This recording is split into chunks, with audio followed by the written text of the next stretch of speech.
అమ్ముకునే బొమ్మ కాదు సుమ, అమ్మ బొమ్మ. ఇవన్నీ సంఘటనలు చూసిన తర్వాత మాయమైపోతున్నాడమ్మా మనిషి అన్నవాడు ఇప్పుడు ఎందుకే మాయమైపోతున్నాడు మనిషి విషయం అన్నవాడు? అంటే జ్ఞప్తికి వస్తుంది. మీరే చెప్పారు ఈ విషయాన్ని చాలా రోజుల కిందట. ఒక్కసారి అది మీరు చెప్పాల్సిన సమయం ఆసన్నమైందని నేను అనుకుంటున్నా.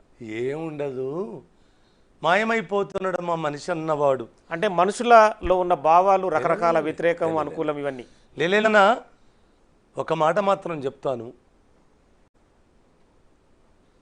తెలంగాణ ఉద్యమము 20 ఏండ్లు, పోరాటము ఓ 18 ఏండ్లు, రాష్ట్రం వచ్చిన తర్వాత ఇప్పుడు 10 ఏండ్లు, మొత్తము నాకు తెలిసి ఒక 23-24 సంవత్సరాలు గడిచింది ఇప్పటికే. ఈ గడిచినదల్లా తెలంగాణ రాష్ట్ర సిద్ధి వరకు కులాలకు అతీతంగా మతాలకు అతీతంగా ఒక్కకుటి అందుకోసం నేను ఒక పదం వాడతాను, బడుల గుడులతో పల్లెల.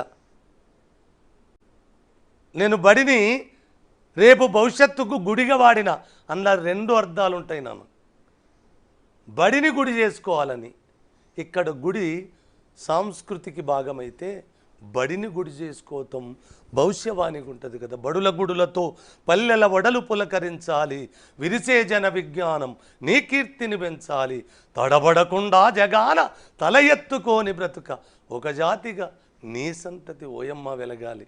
ఎందుకంటే ఆ 10-14 10-18 ఏండ్లు అలా ఒకే కుటుంబంగా బతికినాం కాబట్టి ఆ చరణం రాయవలసి వచ్చింది. కానీ ఇప్పుడు రాష్ట్రం వస్తే సారుకు పాలనలో ఉన్నంత వరకు ఎంత విధ్వంసం జరిగినా లేవని గొంతులో మరి సారు పన్నాగమా,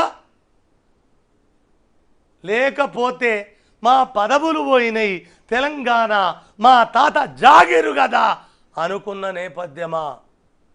ప్రజాస్వామ్యమే ఇది. ఎవరన్నా ఎక్కుతారు, ఎవరన్నా దిగిపోతారు, ఎవరన్నా ఏలుతారు, ఎవరన్నా ఏలుబడి కొత్తారు.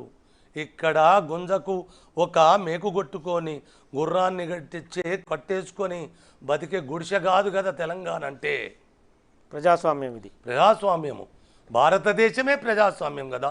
ఎవరన్నా వస్తారు, ఎవరన్నా పోతారు. ఇది వాళ్ళ కుట్రలలో భాగం.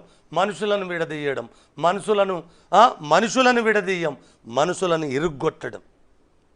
అందుకే ఒక్కసారి ఇదైతే మాయమైపోతున్నాడన్న వీటన్నిటికీ సమాధానం చెప్పాల్సిందే. వాటికి ఆ పాటల్లో ఇప్పుడు అది వద్దు, ఎండింగ్లో అంటే ఎండింగ్ కాదు. వాళ్ళు విమర్శకులు కావచ్చు, మనకు అనుకూలులు కావచ్చు, ఎవరైనా సరే ఏది జరగాలనో అది జరగని నాన్న.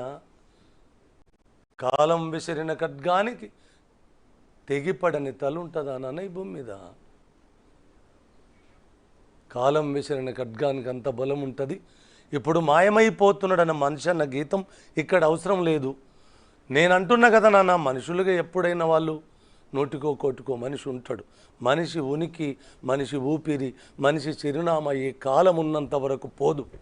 కానీ ఇక్కడ మనుషులము మహాత్ములము అని చెప్పుకున్న వాళ్ళ దగ్గర మరగుజ్జుతనము ఆవహించినప్పుడు నానా లేక దరిద్రం ఉండొచ్చు, అభ్యంతరం లేదు. కానీ లేకి దరిద్రమే కదా నీతికి జాతికి పెద్ద ప్రమాదం.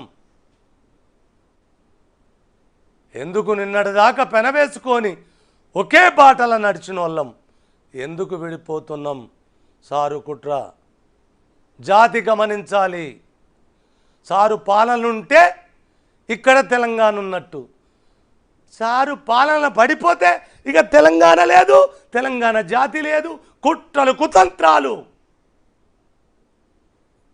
చివరిగా ఒక ప్రశ్న చెప్పు. అందశ్రీ అనేది మీ సొంత పేరా, లేదంటే మీ అమ్మ నాన్న ఎన్నిసార్లు ఇది